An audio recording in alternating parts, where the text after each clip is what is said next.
Meus amigos, mais uma vez aqui o professor Planô com mais uma aula sobre um tema importante da matemática, que é o estudo da trigonometria plana, né? Eu falo trigonometria plana porque existem outras trigonometrias, né? E hoje a nossa aula vai ser basicamente uma noção básica do que a geometria plana vai oferecer para que a gente possa entender melhor essa trigonometria, tá bom? Bom, antes de mais nada, quero pedir a você que dê um like nesse vídeo, compartilhe com os colegas para que a gente possa divulgar esse conteúdo para mais pessoas, tá bom? Bom, vamos à nossa aula. Bem, hoje nós vamos estudar sobre trigonometria plana e começamos com as noções básicas da geometria plana, né? Eu fiz aqui um panorama geral para que você tenha um entendimento do que é, né? É até bom porque você entende melhor quando você compreende o que está sendo dito, né? Então vamos começar o seguinte: trabalhar com geometria, na verdade, é trabalhar com a forma de você medir a Terra. Tanto é que geometria, geoterrametria de medida. Então vamos medir a Terra de forma bem grosseira, né? Claro que tem muito mais coisa. Mas ao estudar geometria, nós estudamos com os dois elementos básicos. Quais são os elementos básicos? Figuras e números, onde eles estão associados entre si, né? Mas nós começamos com as figuras e depois nós associamos aos números essas figuras, tá bom? Por outro lado, o que acontece? Desde os homens mais antigos na nossa história começaram a estudar geometria, né? Eles começaram a estudar a partir de determinados pontos que foi considerado como sendo verdades absolutas, né? E essas verdades absolutas, elas têm um nome técnico. Qual é o nome técnico nós chamamos para essas verdades, né, que nós acreditamos? São chamados de axioma, tá? Então aqui eu tenho os axiomas. O que significa axioma? Axioma são aqueles fatos verdadeiros que não há demonstração. Simplesmente nós acreditamos. E partindo deles nós vamos construindo uma verdade. Tá? Bom, então aí o que acontece? Muitos estudos tinham sido feitos, mas um homem, considera-se um homem importante na história da matemática, veio e compilou para a época todo o conhecimento em livros, em um livro chamado Os Elementos. Então, nesse livro, ele escreve até para a linguagem da época, uma linguagem bem rebuscada, não é isso? É a compreensão do que se tinha naquela época sobre o estudo de geometria. E claro, não só geometria, mas tem outras coisas envolvidas nisso, né? Assim como tem a álgebra que a gente compreende hoje, né? Mas aí é o seguinte, o que a gente tem de interessante desse livro, do ponto de vista da geometria, é que nós conseguimos ter alguns axiomas que eu vou escrever para vocês aqui de forma bem resumida, né? Observe que o foco aqui não é estudar geometria, e sim os elementos, né, que a gente vai utilizar para o nosso estudo de trigonometria, tá bom? Bom, então nós temos o seguinte, primeiro, eu vou colocar aqui primeiro o axioma, né, que eu resumi desta forma para que seja bem mais fácil, é o axioma que da existência, né, a existência de ponto. Existem outros axiomas, mas eu foquei nesse ponto, que é exatamente ponto. Então, quando nós falamos em ponto, nós precisamos dizer o que é o ponto, mas não sabemos o que é, então a gente tem apenas uma ideia, né? Ponto pode ser qualquer objeto, né? Ou seja, do ponto de vista lá do livro de Euclides, ele dizia o seguinte: ponto é aquele elemento que não tem tamanho, não tem dimensão, mas nós podemos representar. Por exemplo, eu represento pela letra latina A maiúsculo. Isso cabe o seguinte, por exemplo, depende do que você está olhando para identificar o ponto. Se você estiver no avião, por exemplo, você olhar para baixo, numa distância muito grande, você vê uma casa sendo ponto. Isso é um ponto. Então, mas você não sabe dizer exatamente o que é um ponto. Um outro axioma importante é o axioma seguinte, que dado dois pontos distintos, você consegue passar uma única reta por esses dois pontos. Tá? Então, dados dois pontos, observe, a gente já sabe que existe ponto, e se nós pegarmos dois pontos distintos quaisquer, por esses dois pontos você consegue traçar uma única reta, tá? Que a gente vai também denominá-la de S com as setinhas para a direita e para a esquerda com uma letra latina minúscula. Então a reta vai ser com uma letra latina minúscula. O terceiro é o seguinte: você tem aqui três pontos quaisquer que não estão na mesma reta, ou seja, eles são não colineares, né? Esses três pontos quaisquer não colineares determinam um único plano. Olha essa coisa legal. E como é que nós vamos representar esses planos? Tá? Eles vão ser representados o seguinte, por letras gregas. Vou chamar, por exemplo, aqui de alfa. Olha só, alfa. Tá?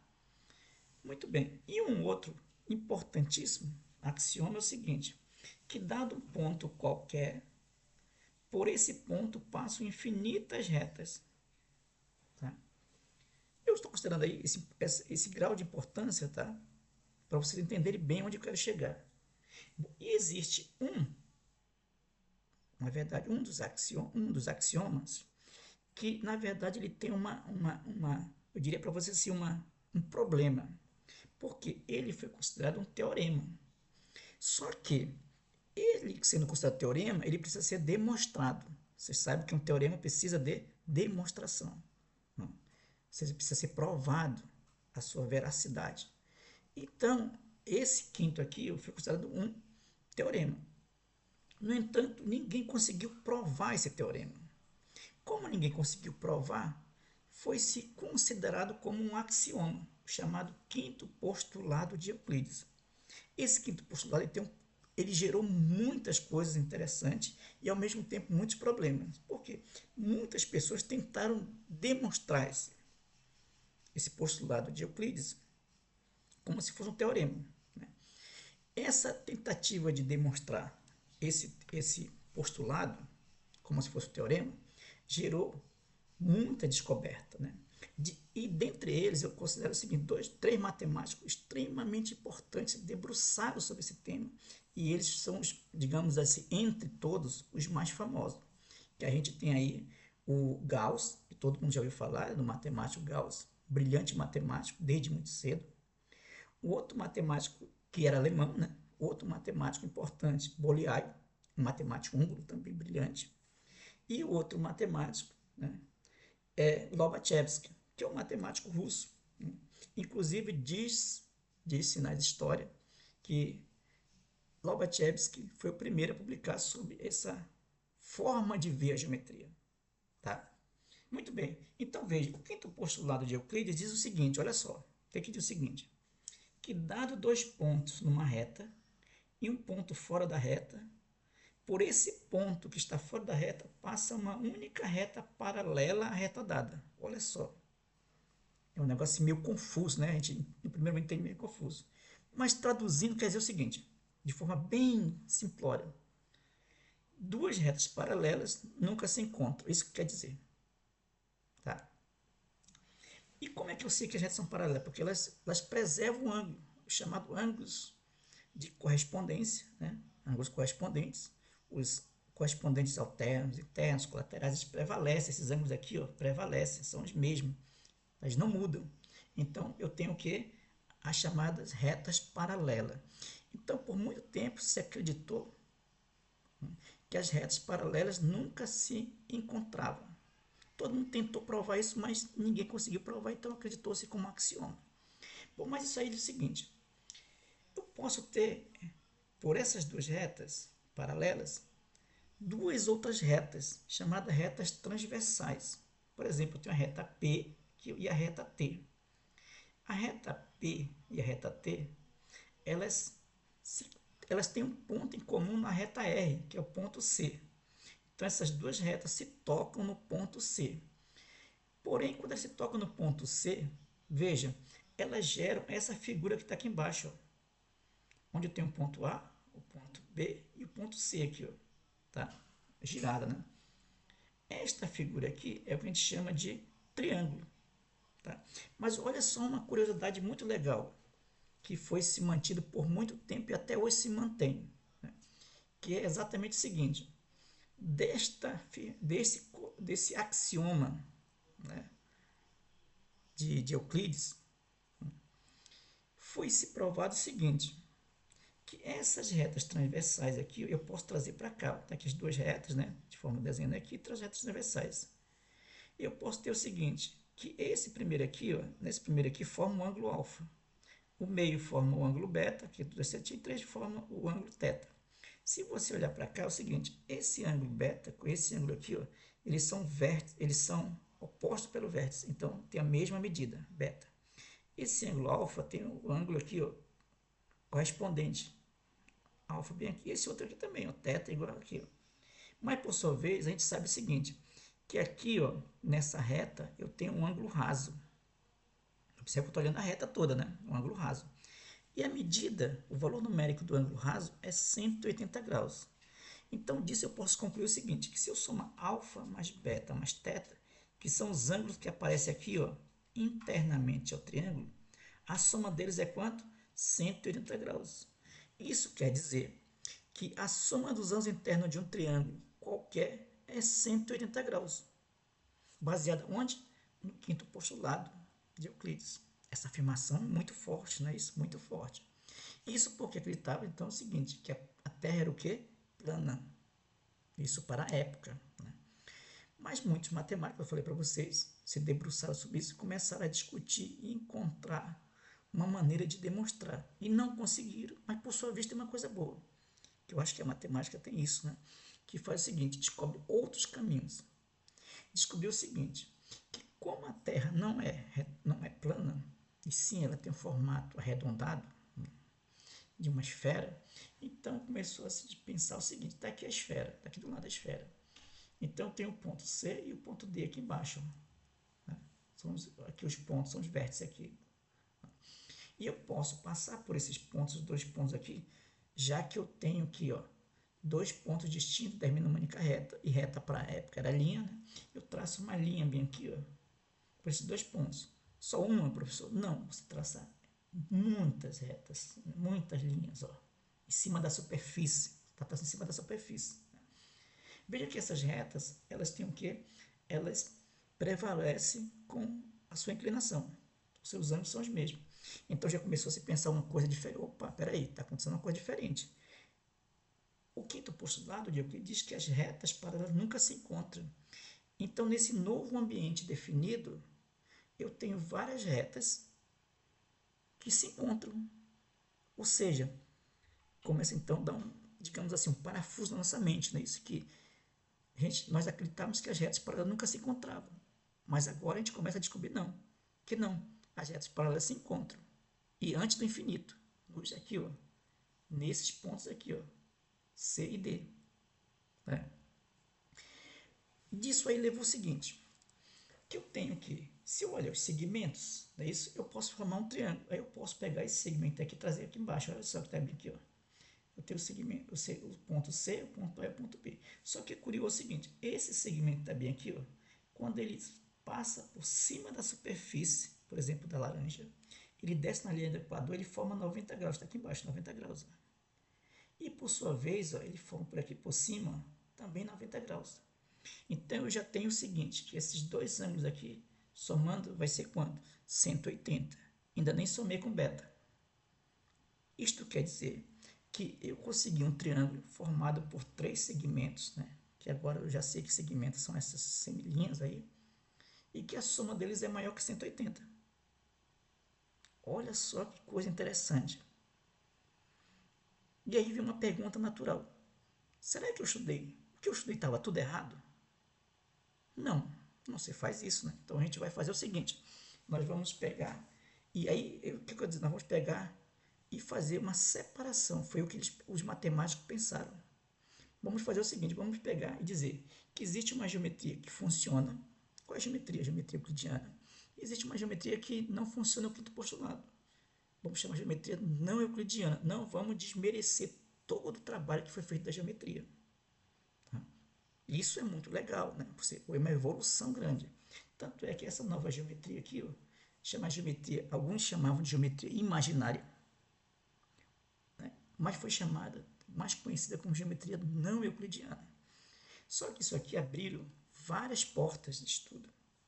Por exemplo, abriu a chamada geometria diferencial, onde você tem ferramentas das derivadas para explicar melhor, né, essas medidas aqui, essas propriedades. A geometria hiperbólica, né, a geometria projetiva, que deu uma evolução muito grande para a área de computação, a geometria elíptica, dentre outras geometrias que a gente tem aí como estudo. Né? Mas eu quero dizer o seguinte, o nosso foco, tá, para o nosso estudo vai ser simplesmente em cima da geometria plana. Tá? Geometria plana, é isso que nós queremos fazer. Tá? Assim Como você também poderia perguntar, professor, o senhor colocou o seguinte, trigonometria plana. Eu só vi nos livros trigonometria. E por que o senhor colocou plana? Na verdade, é o seguinte, porque também existe a trigonometria esférica, tá? Por isso eu estou colocando a geometria plana, tá bom? Muito bem, então nós começamos a entender melhor essa ideia da geometria plana, os elementos básicos, né? Que são os axiomas, tá bom? Agora vamos, já que fez esse panorama, né? A gente fica até um pouco emocionado com tudo isso, né? Como é bonita a história, né? Isso é apenas um pedacinho da história, tem muita coisa a mais a estudar sobre isso, né? Inclusive, se você quiser, mande o vídeo, né, que eu posso fazer de repente um vídeo sobre essa parte histórica, a parte bonita de como se estudou a matemática, tá bom? Inclusive algumas curiosidades, né? E eu diria até assim, não só curiosidade, como algumas coisas que são meio contrassenso com o que nós pensamos, tá bom? Muito bem. Agora é o seguinte, vamos conhecer alguns elementos. O primeiro elemento é chamado semirreta, tá?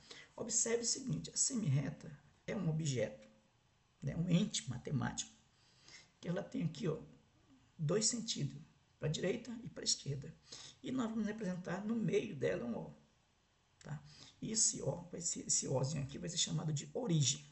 Então eu tenho na reta, dividindo aqui, duas semirretas, uma para a direita e outra para a esquerda. Eu vou chamar de semirreta OA' e OA duas linhas.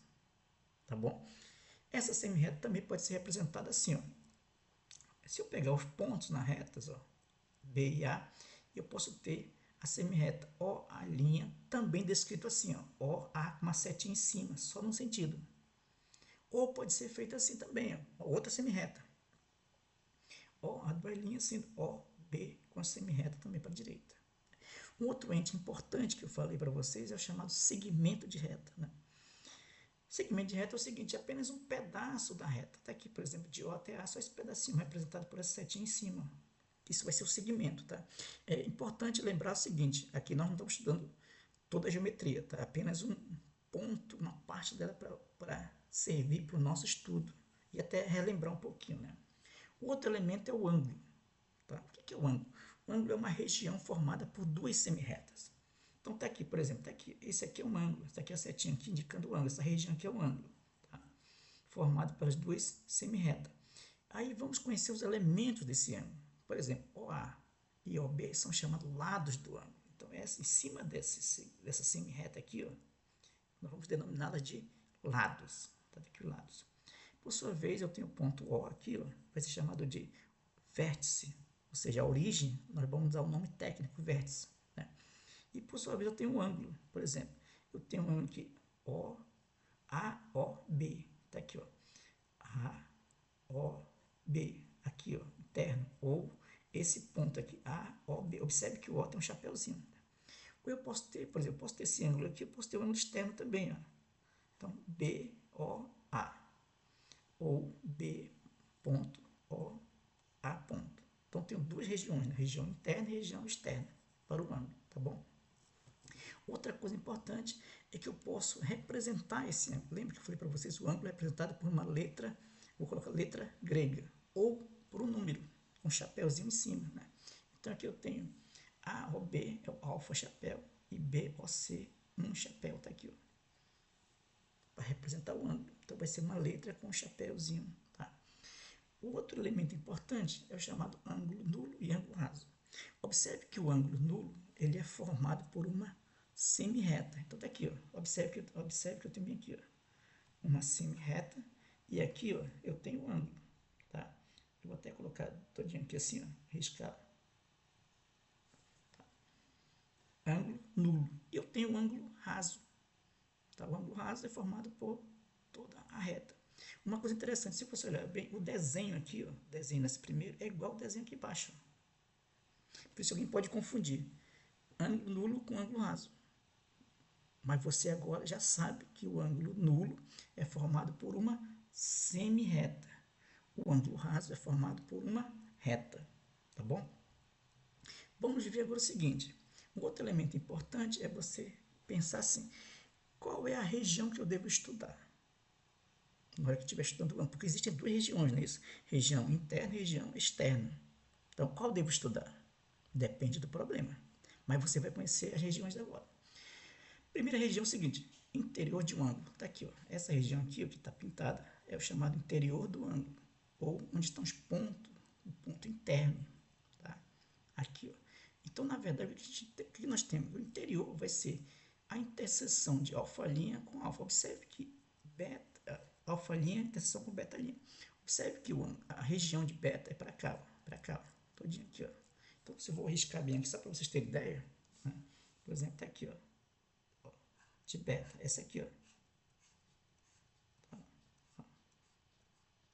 E de alfa é esta aqui, ó.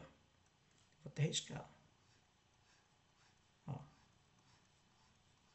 Observe que a região que é comum às duas é esta aqui, ó.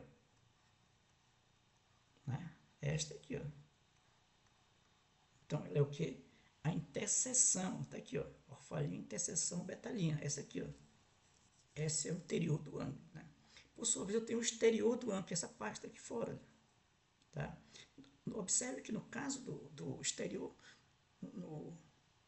no caso de ser interseção, agora vai ser união, olha só. Então, o exterior do ângulo vai ser alfa, duas linhas, união com alfa, beta', que é essa parte externa aqui, ó. Tá?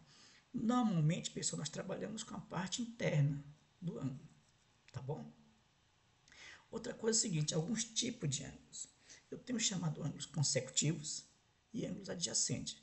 Os ângulos consecutivos, eles têm uma característica, tá? Por exemplo, eu tenho o ângulo AOB e AOC são consecutivos. Por quê? Porque o lado OA é lado comum, ou seja, o A é comum aos dois ângulos. Por sua vez, você percebe que há uma interseção de ângulos entre os dois, né? Tá? Há uma interseção. Tem a região, uma parte está dentro do outro. Então, aqui eu tenho um ângulo, eu tenho ângulos consecutivos. A mesma coisa aqui, ó. Nesse caso aqui, eu tenho AOC e BOC são consecutivos. E veja que o OC, o lado OC, é comum, tá?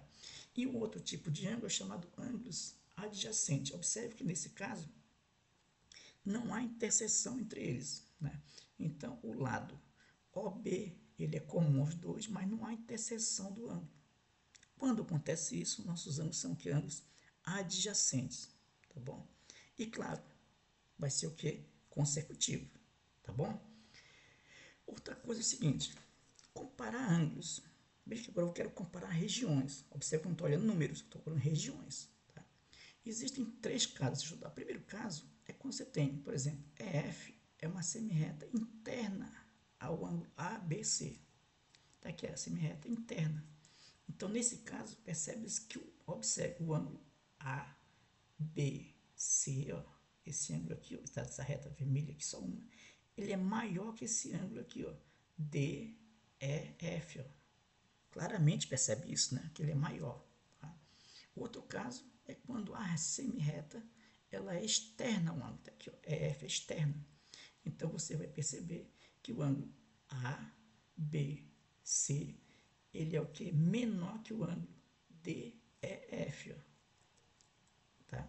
E o terceiro caso é quando os ângulos são congruentes, ou seja, eles coincidem, né? Há uma coincidência. Então, nesse caso, nós dizemos que os ângulos são o quê? Congruentes. Tem uma coisa interessante. Falar em congruência, pessoal, é falar que essas figuras elas têm o quê? As mesmas propriedades. Por exemplo, elas têm a mesma medida do ângulo e a mesma medida do lado. Isso significa ser congruente, tá? Inclusive, na geometria plana tem uma definição também para semelhante, que não é a mesma coisa, tá bom? Mas, relembrando, congruente é o quê? Tem que ter as mesmas propriedades. Agora, nós vamos fazer o seguinte, nós vamos tentar encontrar uma álgebra para as figuras. Como é que é essa álgebra? Essa álgebra para as figuras vai ser feita da junção dos ângulos, né? Então, por exemplo, eu tenho um ângulo ABC e tenho um ângulo DEF. Eu vou juntar os dois ângulos. Vou pegar o primeiro ângulo aqui, ó, ABC. Em cima desse segmento aqui da semirreta, ó, aqui, ó, até C, eu vou colocar ED, ó, e coloco F, coloco outra região. Então, eu junto as duas, vai dar essa região aqui, ó, preta, marcada de preto aqui, ó. Então, isto aqui representado por ABF é igual a ABC mais EDF. Juntei os dois ângulos, tá bom? Aí eu tenho o seguinte, juntar os dois ângulos, eu quero medir.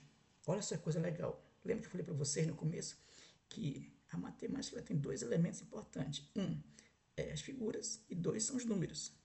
Então, já apresentei as figuras, já fiz um panorama. Agora eu vó fazer o quê? A medida. E a medida é o seguinte: uma das medidas é feita através de grau. Existem outras, né? Por exemplo, o grau aqui, ó, você pega uma semicircunferência e divide a semicircunferência em 180 partes. Cada uma parte dessa nós denominamos de grau. Tá? Grau. Muito bem. Existe o submúltiplo do grau. Por exemplo, minuto. O que é um minuto? É você pegar um grau e dividir em 60 partes. Então, um minuto é uma parte dos 60 do grau. Ou seja, um minuto é 1 grau dividido por 60. Por sua vez, um segundo também é 1 sobre 60 de quem? Do minuto. São as duas subunidades trabalhadas. A gente vai verificar com mais detalhes na hora de fazer exemplos, exercícios, no próximo vídeo. Hoje é apenas para apresentar para vocês, tá bom?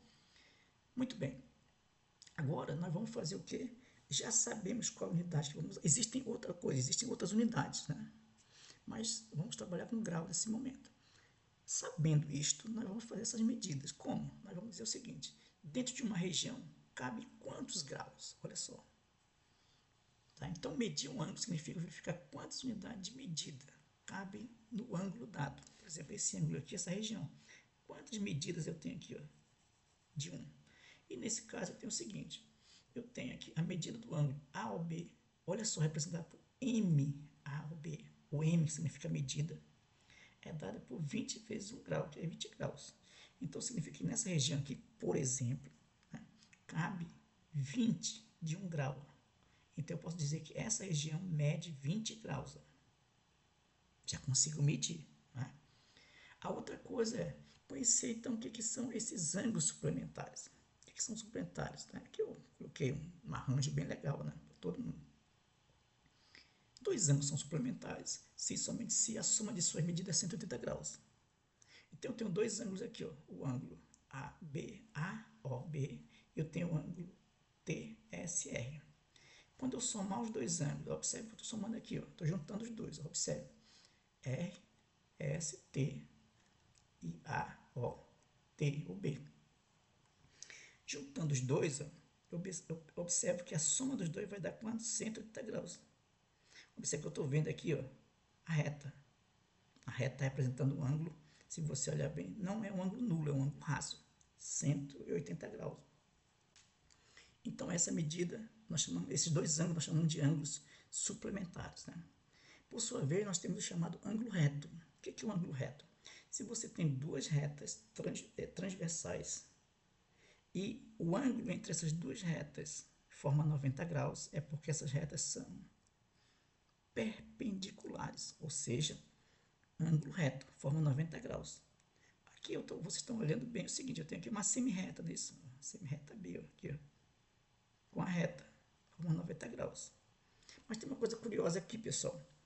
Quando nós estamos falando na geometria plana, né, e você tem duas retas que tocam uma na outra, né, de forma bem simples, né, ou seja, intercepta em um ponto, e essa interceptação em um ponto forma 90 graus, eu tenho que as duas retas são perpendiculares. E também existe uma outra definição chamada de ortogonalidade. Na geometria plana, as duas têm as mesmas, eu diria para você assim, as mesmas formas, né? Que é, quando as duas retas são ortogonais, é porque elas tocam em um ponto e formam 90 graus. E quando são perpendiculares, também tocam em um ponto e formam 90 graus. Mas numa outra geometria que eu vou fazer no futuro, geometria espacial, as duas definições não são iguais. Por exemplo, para que você tenha perpendicularidade na outra geometria espacial, por exemplo, você tem que ter as retas tocando em um ponto. Mas para ter ortogonalidade, não precisa. Basta que as duas retas formem 90 graus entre si. Né? Isso existe uma propriedade muito bem definida lá, né? Que a gente vai, quando tiver fazer a aula, eu vou mostrar para vocês com todo cuidado. Lá. Tá bom? Bom, outra coisa é o seguinte, em relação ao ângulo, nós temos alguns tipos, ângulo agudo e ângulo obtuso. O ângulo agudo, vou pegar o obtuso, por exemplo. O obtuso é quando esse ângulo é maior que 90 graus. E o ângulo agudo é quando é menor que 90 graus. É coisa bem direta, né? Se você olhar o ângulo, ele é menor que 90 graus, ele é um ângulo agudo. Se ele for maior, ele é um ângulo obtuso, tá bom? Uma outra coisa são os ângulos complementares. Dois ângulos são complementares somente se a soma de suas medidas é 90 graus. Ou seja, você pega dois ângulos, se juntou os dois e a soma dos dois dá 90, é porque um é complementar do outro. Então, por exemplo, aqui eu peguei esses dois ângulos aqui, juntei aqui, ó, tá? Juntei. E o resultado me deu um ângulo reto. Um ângulo reto, tá? A junção dos dois dá um ângulo reto. Então, nesse caso, quer dizer que esses dois ângulos são o quê? Complementares. Tá? Veja, a partir dessa compreensão desses entes matemáticos básicos da geometria, nós chegamos ao nosso objeto de estudo, que é exatamente o triângulo. Tá? E o que é o triângulo na geometria plana? O triângulo na geometria plana, né, ele tem uma característica importante, né, que ele é o seguinte, é a reunião dos segmentos de reta AB, BC e AC. Tá aqui, ó. Tá? O triângulo é exatamente a união desses três segmentos, que eu estou representando aqui embaixo. Ó. A, B, C, aqui, ó, minúsculo ABC e os ângulos. Tá? Então, o triângulo, na verdade, é a união desses três segmentos. Agora, é importante lembrar o seguinte, a partir do segmento, nem sempre você consegue, veja, juntar para formar um triângulo. Tá? Quando é que você consegue formar um triângulo? Aí tem uma coisa chamada de desigualdade triangular. Isso vai longe, pessoal, é muito importante, mas é usado para muita coisa, né? Então eu consigo formar um triângulo toda vez que eu tiver o seguinte, por exemplo, se eu pegar uma medida A, a medida A tem que ser menor que a soma da medida B mais C. E a medida B tem que ser menor que a soma de A mais C. E por sua vez C tem que ser menor que A mais B. Se isto ocorrer, é porque você consegue formar um triângulo a partir das medidas. Então, por exemplo, aqui só para você ter ideia, vamos imaginar que eu tenho o seguinte, eu tenho a medida 2, tá? Aqui eu tenho a medida 20, medida em unidade, né? E aqui eu tenho a medida 50. Tá? Por exemplo, 22 centímetros, 20 centímetros. Eu tenho, por exemplo, 3 pedaços, 3 segmentos. Então, vou pegar assim um exemplo, né? 3 pedaços de madeira. Aqui é 2 centímetros. Aqui outro pedaço de madeira, 20 centímetros, que são segmentos. Tem outro pedaço de madeira bem aqui, ó, que vale 50 centímetros. Por exemplo, você testar, né? Se de repente, até uma brincadeira que eu estou fazendo aqui com vocês, né? Até para você testar se o seu carpinteiro ele é bom mesmo, se ele sabe o que está fazendo. E aí o que ele vai fazer é o seguinte, se ele for muito bom, se o seu carpinteiro for muito bom, ele vai olhar para você e vai dizer, olha, não é possível eu fazer um triângulo com essas medidas. Ele não se junta.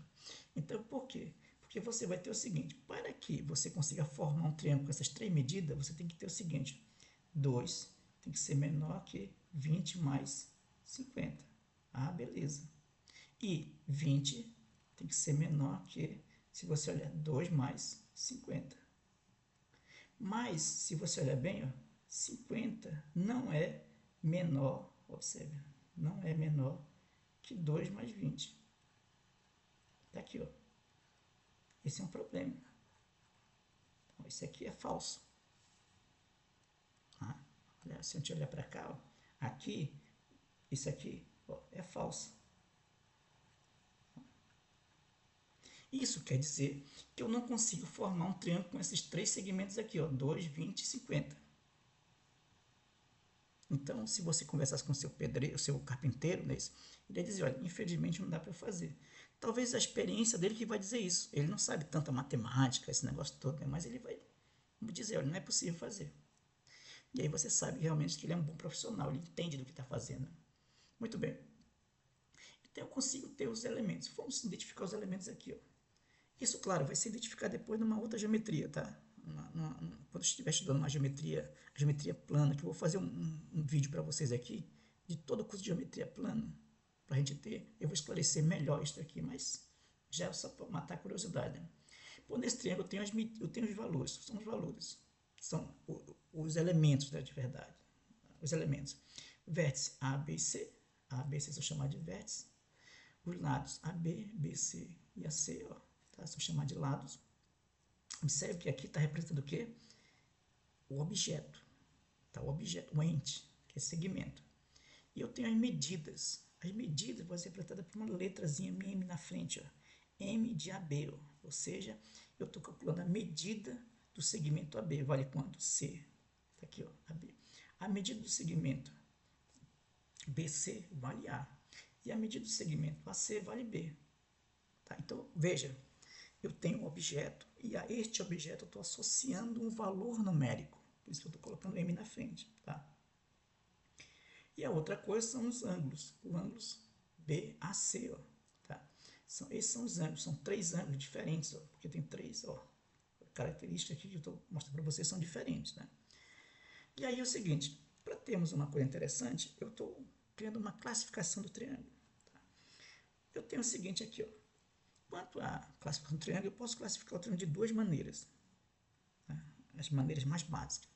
Quanto aos lados e quanto aos ângulos. Esse é o que me interessa no momento. Tá?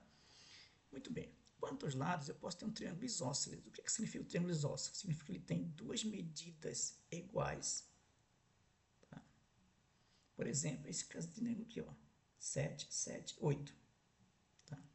O triângulo equilátero, onde ele tem 3 medidas iguais, ó, 5, 5, 5. E eu tenho o escaleno, onde as 3 medidas são diferentes, ó, 7, 6 e 8. Tá? Então, eu posso classificar o triângulo quanto aos lados. E posso classificar o triângulo quanto aos ângulos. Quanto aos ângulos, eu tenho o chamado triângulo acutângulo. O que significa isso? Que os ângulos desse triângulo, ângulo interno, será menor que 90 graus. Por exemplo, alfa é menor que 90, beta é menor que 90, né? E teta é menor que 90. Sempre lembrando que a soma deles tem que dar quanto? 180 graus. Nós estamos trabalhando com a geometria euclidiana. Está bem? Uma outra coisa é o chamado triângulo retângulo. Do triângulo retângulo, um dos seus ângulos é reto. É um ângulo reto. Esse ângulo reto tem uma medida. Quanto vale? 90 graus. Está aqui, ó, 90 graus. Tá? E a soma deles continua sendo 180 graus. Tá bom? O outro é o obtusângulo. O obtusângulo, veja, eu tenho um ângulo que é maior que 90. Se eu tiver um que é maior que 90, é o chamado obtusângulo. Agora, o detalhe, existem leis para você trabalhar com esses triângulos. Por exemplo, no caso do triângulo acutângulo, existe uma lei que relaciona o lado e os ângulos. Essa lei chama-se Lei 2 seno. No caso do retângulo, existe uma lei chamada, que é a lei mais básica que a gente mais conhece, né, que nós mais conhecemos, que é chamada Teorema de Pitágoras. E, por sua vez, no obtusângulo, nós temos o que é a lei dos cosseno. Tá? Veja que nós vamos trabalhar basicamente com esse triângulo aqui, ó, triângulo retângulo. Esse vai ser o triângulo que vamos usar para trabalhar com a trigonometria. Tá? Perceba, pessoal, que esse que eu estou passando para vocês são informações básicas, né? Que a gente tem o seguinte, aquilo que é necessário para você compreender bem e entender bem o estudo da trigonometria plana.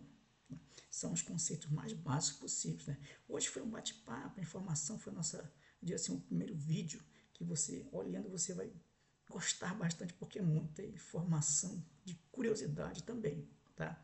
Mas eu quero agradecer a você que chegou até o final desse vídeo, né?